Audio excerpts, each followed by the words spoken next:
Vampires, yes, those that suck your blood, you surely know them, right? Well, our protagonist didn't know them since his life was quite miserable. After finishing high school, he couldn't get admitted into the academy he longed for. His classmates made fun of him for it, and he had no choice but to simply return home. However, his parents had good news for him. It turns out that his father found an enrollment for the mixed academy he wanted. The problem is that he receives a call from a relative trying to warn him about something very important. The call drops, and when he looks around, the Yokai academy he so desired is in the middle of a cemetery. He is Ono, our protagonist, who is a bit disoriented as to why the academy is there. Nothing strange crosses his mind, and he follows the indicated path. Strange sounds come from the dead trees, and without realizing it, a beautiful girl bumps into his back, although his fall is cushioned by her tremendous thighs. The worried girl tries to tend to the protagonist's injury, but suddenly ends up biting his neck. Turns out she is a vampire named Moka. The girl asks what he thinks about vampires. He mentioned that they were a unique species and quite cool. Those words excite Moka, and she immediately asks him to be her friend. Both arrive at the academy where the teacher welcomes them. Everything seemed normal until the woman says that the place is full of monsters. Well, you see, humans never believed in monsters, and as expected, they cannot coexist. So this place is protected by a magic seal that prohibits human entry, although unfortunately for him, he managed to enter. Also, any human who enters will be eliminated. Moka, being a new student just like him and being beautiful, attracts everyone's attention. Since they already knew each other and she was in love with his blood, they spend time together as if they were a couple. This makes many guys jealous. Saizo, seeing them as a cute couple, gets angry and hits him. Moka rejects the indecent proposal the guy makes, and they both go to the rooftop. She asks what kind of monster he is, although she doesn't have the right to ask. She is curious. He simply doesn't respond, so she proceeds to show him a huge rosary. That rosary prevents her from transforming into a powerful vampire. It's a seal she has that she can't remove herself. Besides, in a very flirtatious manner, she tells him that he was her first time, referring to drinking blood. He backs off, and when he runs through the hallways, he realizes that everyone is actually a monster. Like any human, he tries to leave immediately, but Moka stops him. He tells her he wants to go to a human academy, to which she responds that she hates humans because they always treated her badly. She attended a human academy, and they never believed she was a vampire. Ono tells her that he is a human who would never have a monster as a friend. Those words hurt the girl, but she still chases him through the forest, as she felt he didn't say it from the heart. On the way, she encounters Saizo, who beats her because she really doesn't want to accept his dirty proposals. The protagonist heard Moka's screams. Knowing he has no chance against a monster, decides to support her. He arrives at the place, and as expected, receives blows from Saizo. Falling down a ravine, she helps him up. With wounds on his body, he simply tells her that he likes her and truly wants to be with her. His hand slips over her chest, grabbing the rosary that maintains her seal. Removing it, a tremendous power overflows from Moka's body. Her features change along with her body. Saizo is filled with fear because he is facing an S-rank vampire, the highest rank of monsters. With a simple kick, she puts him in his place, then takes the protagonist to rest on her chest. When he wakes up, Moka tells him everything that happened and shows him a calendar that says the bus only passes once a month. Therefore, he will have to survive at the academy for a month, although he is somewhat more relaxed knowing he has a tremendous vampire by his side. Next morning, Moka appears to give Ono a tremendous good morning. The guys are jealous because he's got such a hottie, but they decide not to do anything about it because there's a rumor that he was the one who took down Saizo. As they walk together, they end up staring at each other where she steals a bit of his blood. He gets nervous and runs away from the place. In the middle of the forest, he encounters a girl in trouble. She seems a bit weak from the fall she had. He checks on her to see if everything's okay, but suddenly receives the girl's massive chest on him. After that delicious reward for helping her, they both go to the infirmary, although she has a rather macabre smile. On the way, the girl continues to do very suggestive things that leave him somewhat confused. She's Kuruma, a classmate who's a bit crazy about him. The girl, cornering him with her bustiness, uses a type of hypnotic magic. Because of that, he becomes very playful, which ends up causing Moka to witness the spectacle. She doesn't know why her Ono is acting that way. Besides, he treats her badly and says mean things about her, including not wanting to be friends with a vampire who only desires him for his blood. In class, Mako continues to think that something is not right. After class, the two girls meet in the hallway where Kuruma challenges her to a boys' duel. Turns out this blue-haired girl is a succubus whose goal is to enslave all the men in the academy, to build a tremendous harem. The detail is that most are interested in Mako, frustrating her plans. Therefore, she decided to take away what is most most precious to her and defeat her. The protagonist arrives at that moment to talk to Mako, and the girl hypnotizes him again, making him say nonsense and causing Mako to leave crying. In the infirmary, Kuruma is very happy to see that expression of sadness on the vampire. Since he doesn't feel comfortable with what happened, he decides to apologize, but she traps him with her chest and seduces him to do the Kachipura Koso. Mako was crying and hears a voice coming from the rosary. It tells her that Kuruma wants to enslave him to take away his life energy since she knows he's human. But to enslave him, she has to kiss him and do the Riccolino. Mako arrives in devil mode to save him, pushing Kuruma, who grabs them both by the tail and takes them out of the institute to beat them up outside. Her idea was to eliminate both of them. In trying to dodge her attacks, Mako asks him to release her seal. He tries to do it, but for some reason, he can't. Mako wants to sacrifice her life because he's the only friend she has. Ono, upon hearing that, finally manages to remove the rosary, activating Mako's devil mode. Her slender body appears again along with tremendous power. When Mako is about to eliminate her, he intervenes, saying it's not necessary, as he's learned his lesson and doesn't need to dirty his hands with blood like that. Before removing the transformation, he tells her that his blood belongs to her and that she will prevent anyone from trying to take it from him. The waifu returns to normal, and the problem is temporarily resolved, although Kuruma fell in love with his bravery in protecting her, being chosen as the guy who will give her the opportunity to continue creating her offspring. Like any academy, exams are of utmost importance. Ono is left almost behind the ambulance with the terrible grade he got, while Mako is one of the top students in the class. His waifu sees him and hits him with her plot as usual, where a strange magical girl spies on them. This girl is intercepted by 3 extremely buff guys, the self-appointed guardians of their classroom who always harass her. She defends herself with her magic when they try to hit her. Mako intervenes to stop the fight, and the guys prefer to leave to avoid trouble. The little witch's name is Yukari, and she's a fan of Mako who has a crush on her. She even throws herself at him to touch his plot and ask him out. The vampire agrees to go out with her as friends, but the girl seems to stick to him like a tick 24/7. Protagonist gets upset because his merchandise is being fondled, and the witch, being playful and tough, casts a magic spell where brooms and other cleaning products start hitting him. This is witnessed by the class delegate who discovers Yukari's power. Kuruma tends to the protagonist's wounds and tells him to stop being jealous of a girl and instead appreciate the plot she carries. Yukari plays around with a voodoo doll to make the guy go a bit crazy for Kuruma. Mako arrives and thinks the succubus is up to no good, but they discover it's all part of Yukari's plan. When they confront her, the protagonist reproaches her for her actions, warning her that she'll be alone if she keeps it up. She isn't bothered and tells him she's always been alone and could continue to be. The witch runs off, and Mako tells the protagonist he can't leave her alone because it doesn't feel right. Kuruma explains that witches are hated by both humans and monsters, stuck in limbo and called hybrids. Yukari is disliked by everyone in her class because of how she talks, leading them to despise and mistreat her. Ono feels a certain identification with her and goes out to find her. While Yukari runs, she bumps into the class delegate who decides to take her to a lonely forest with his lackeys to eliminate her, believing someone like her shouldn't be in their class. She tries to defend herself with magic, but her wand gets destroyed. Mako arrives to defend her, telling her he'll always be by her side. The goons attack, but Yukari bites one of them. The guy, throwing her away and leaping with his powerful claws, ends up injuring the protagonist who saved her and tells her he also wants to protect her. Kuruma arrives to help, and seeing they're at a disadvantage, the protagonist takes off Mako's rosary to unleash his devil mode. The S-rank vampire is so overpowered that this time she defeats everyone in 58 seconds. Thanks to this teamwork and Yuriko's apologies to those she used to prank, the girl begins to be treated better. Moreover, she's in love with the protagonist, and unintentionally, he's slowly forming quite a harem. Months have passed, and despite living a strange school life, he has more friends than ever. However, he still wonders if he really has to return to his world soon when the bus arrives. Moka tells him he can tell her anything because they're friends, though their looks of love meet, where obviously she wants to absorb his life essence. Kuruma stops them because Mako has been very vampire-like lately and practically leaving poor him in the bone. While he does his homework and tries to take out the trash, a rather strange group appears, accompanied by a fat guy, a glasses-wearing guy, and a jerk. They claim to be fans of the girls who spend time with the protagonist, a club of virgins who want to fulfill their dirty fantasies with the girls. Since they hate the protagonist, they start beating him up, saying he's too weak as a human to be there. The beautiful girls arrive to the rescue, and the guys run away. This leaves the protagonist thinking about how weak he is. While eating, the girls talk about the bad things they've been through. The little witch has been photographed, and the fat guy has been stalking Kuruma everywhere. They think the best way way to deal with them is to beat them up, but at the same time protect the protagonist. He hears this and gets more depressed because it's illogical that only the girls protect him when he's the man. To top it off, Mako almost reveals that he's human, saying he couldn't face them with his power. Thanks to this, he goes into emo mode and goes to his room. After thinking things over, he packs his suitcase and leaves the place, where Yukari manages to see him leaving towards the bus stop. He tells the girls what happened, and they all run out. He's surrounded by the virgins who transform and start beating him up. They have quite horrible and unattractive transformations, but the waifus arrive to save their beloved Ono. Mako slaps him, saying their friends and friends help each other, no matter how weak he may be. Thanks to their help, they've come this far. The guys try to attack again, but he tries to be brave and defend the girls. He takes off Mako's collar in a daze, and the vampire with a great body appears to beat them all with the help of her friends. The vampire asks Ono not to go because he's her food, and because sentimental Mako would be depressed all the time. He reveals it was all a misunderstanding and he was just waiting for the bus to send letters to his family, making the girls look foolish, though they showed how much they care. Undoubtedly the best thing that could have happened in his miserable life.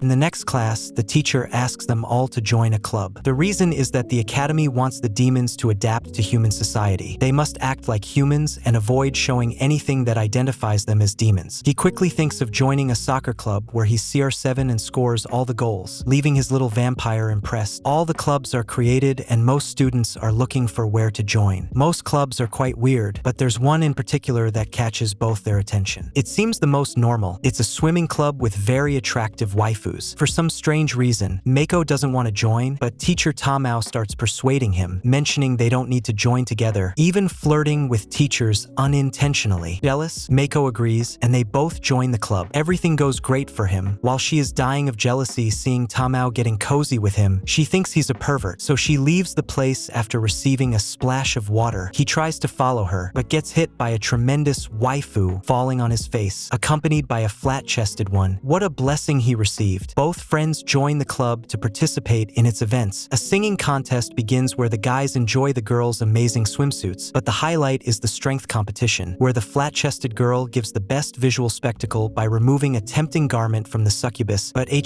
meanwhile, Mako feels very weak. Vampires are weak against pure water, especially holy water. Her inner demon tells her that being with a human will bring her many problems. It's best for her to stay away from him, as he'll never worry about her weaknesses. With great willpower, she stands up regardless of what her demon says. She needs to go back to him. At that moment, while he's thinking, Tamao approaches again with flirtatious intentions. Suddenly, all the guys swimming are sucked in by the women. These same women are cursed sirens, responsible for many men disappearing in that pool. As Aona is human, he ends up surrounded by them, but the girls arrive to defend him. They won't allow the protagonist's goose to be enjoyed without them doing it first. Mako arrives and sees the chaos. Without thinking too much, she jumps into the pool, ignoring her weakness. The damage she suffers faints her, where he adapts to the bottom to save her, although he removes her rosary by mistake, awakening an enraged demon. Despite being in the water, her strength keeps her standing. The sirens work together, but only Tamao remains, as the other girls faint the useless dancers. Confident, Tamao thinks she'll defeat her in her territory, but falls into Mako's trap. She jumps, making her leave the water to punch her in the face, leaving her in a basket like the fish she is. Mako's demon tells the protagonist he's an idiot for not seeing the suffering of crybaby Mako right now. It reminds him that she never wanted to go to that club and that, by being an idiot, he ended up taking her to a place where she could have died. Several classes pass without Mako showing up. Days later, he finds her and apologizes for what happened. She tells him he should attend the club, which he won't do anymore because he decided to leave to be alone with her. Teacher Nico proposes to both of them to join the journalism club, and they both accept it. As the others don't want to leave them alone, they join the same club. Moka, very happy to share a club with him, throws herself into his arms to suck his blood again. In a change of scene, the girls at the institute are terrified by a spy who's taking pictures of them in their underwear, creating a lot of insecurity and fear among them. Meanwhile, the protagonist's group enters their first club, where they meet a new member named Jin. This handsome guy treats the ladies with respect and elegance, giving them flowers and offering his services to guide them in the great field of journalism. Because if the club is about journalism, their task is to bring the most relevant news of the moment to the students. Obviously, Kuruma suggests that their front page story should be about the spy case, so their idea is to gather all possible information. They create posters asking anyone with possible information to come to the club. The catch is that Jin asks them to place the posters in a very high place, where Dear Moka and Kuruma climb ladders, providing overlooking a beautiful view. The protagonist realizes what's going on and intervenes to stop Jin from being inappropriate. But the guy is very clever and mentions that the protagonist was peeping and capturing the girl's clothes with his eyes. Kuruma gets annoyed and slaps him because he didn't ask directly. But well, Moka is the one who gets very upset as she hates dirty peeping toms. Listening to this, Jin gets the idea that the best way to separate the protagonist from Moka is to make her believe he's a pervert. However, the waifu's rosary warns her to stay away from Jin, as he emits a dangerous aura that has disturbed her since they met. As the days pass, the little vampire gives the protagonist the cold shoulder, which makes him sad, and Jin, being the macho man he is, tries to cheer him up. He takes him behind the school where there are some barrels and tells the protagonist to climb onto one and look through the window, as that would be the answer to reconciling with his waifu. With the noise the girls make, they are alerted. Jin takes a photo of the protagonist in the act and quickly disappears. Ono is caught by the women, and Moka witnesses everything. Depressed on a beautiful full moon night, Jin comes out to calm and cheer her up. He shows her the evidence he has of the protagonist, causing her to continue doubting him, but at the same time, she doesn't want to trust mere photos. Suddenly, Kuruma and the little witch arrive like tremendous detectives to reveal something important. How Jin knew that the protagonist climbed onto a barrel if there's no object in the photos, and how there were barrels behind the school when they were actually in the trash area. All these revelations lead to the conclusion that he was the spy, and the hidden photos of the girls fall out of his shirt. Since the guy wants the vampire to be his, he transforms into a big wolf, attempting to faint her. The protagonist appears, trying to protect her, but in dodging the blow, he removes the collar that kept Moka's authentic form sealed. The beautiful gothic vampire we all love appears. The wolf, in its prime thanks to the full moon, would have been impossible for her to stop, but all the power he had disappears when a cloud covers the moon. Yes, the idiot can't use his abilities if the moon isn't shining directly on him, so after a couple of punches, the wolf is defeated in less than 2 minutes, and the truth is published in the newspaper. Journalism Club has been a complete success. Every time they release their product, it smells like the wind, so the girls plan to have a private party at the club to celebrate their hard work. Then, a mysterious girl appears who seems to know the protagonist. She praises him, saying he's even more handsome in person, asks for a newspaper, and mysteriously leaves. During classes, the teacher takes attendance and a student named Shirayuki appears. She was already part of the group but couldn't attend classes due to family reasons. The situation seems dangerous. I'll tell you why. The teachers warn the protagonist that it's very risky for Shirayuki to return to studying. It would be even worse if she joins other students because they could be harmed due to her sudden change in personality. In the hallways, the girl meets the protagonist and starts treating him very affectionately because she feels identified with him through his articles and the loneliness he expresses in them. The protagonist doesn't understand what she's talking about, but knows that the waifu has him trapped and won't let him go. She takes him to a lake where they play throwing stones. But since the protagonist wants to be with his vampirita, the girl gets angry, traps him, and begins to emit a huge cold breeze, warning that she will have to eliminate Moka to be with him. At that moment, an ice version of Shirayuki appears at the club, and the waifu begins to choke Moka. Just as she's about to eliminate her, the scene changes abruptly. The protagonist was in a critical moment with the crazy girl because the waifu was an ice user, practically known as the Snow Queen or something like that. The thing is that the waifu was mentally unstable. She wanted to be loved by the protagonist. But then the vampirita arrives flying with they fall into the big plot over the protagonist, and he tells Shirayuki that he is no longer alone. This makes her understand that he is rejecting her and doesn't want her love. The waifu disappears, and they fall into the water, which quickly thaws. With all this mess happening, while this teacher was walking through the field, he finds her crying. The girl apparently beat him up, and now he's in the infirmary, all injured. The girl starts being searched by all the teachers, who intend to expel her from the academy. Feeling guilty for what happened, the protagonist goes out to look for her. When he manages to find her, he tells her not to be afraid, that the teacher will be fine, and that she wasn't to blame for the crime she committed. The girl gets angry because she knows that no one understands her, but then the girls appear with some photos Jin took. It turns out, when the teacher saw her depressed, he tried to be perverted with her, and in self-defense, the waifu froze him for being a pervert. The voices inside her take the form of ice and come out to fight, while the protagonist rescues her before she takes her own life. When they are about to be exposed, the perfect form of Moka appears. With her mere presence, the ice forms disappear, Shirayuki receives a kick that knocks her out, and everything calms down for the moment. The waifu cuts her hair and decides to start a new life from scratch because the protagonist told her that from now on, she wouldn't be alone, as the entire journalism club could be her friends. After several days, we find out that in this demonic institute, there's a huge demonic plot. Well, as you know, there's always a hot teacher who has all the guys drooling over her. In this case, it's the math teacher Rurika, a waifu with a very gentle attitude who cares about her students, although she has a tough look that no one can take away. The thing is, the protagonist is doing very poorly in math because he hasn't studied enough with all the chaos that has happened since he arrived. So the teacher approaches him and says, "Hey,